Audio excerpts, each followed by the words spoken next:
Kar görsün. Ama sen çok siyah çıkıyorsun mu abi? Kaçıyoruz abi. Sıkıntı mı var? Evet, kar görsün. Evet.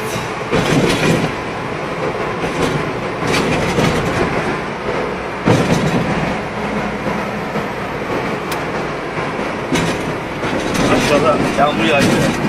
O yüzden millet birbirine kar mı var? Nerede?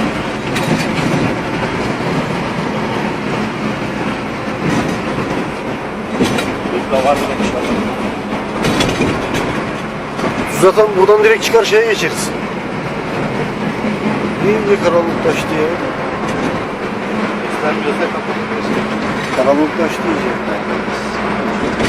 Ha. Şeyden o. Karlı lambalar geçiyor.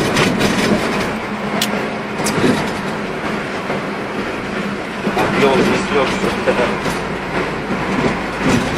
Aşağıda kar yağmıyor diyor ya. Görsün. Bak kar yokmuş.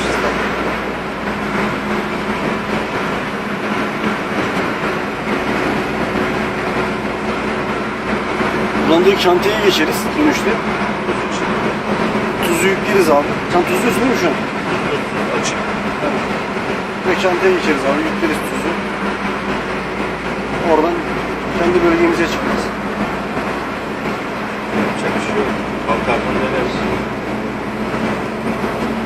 Çat çat çat çat yapıyor ama boşa mı atıyor yoksa?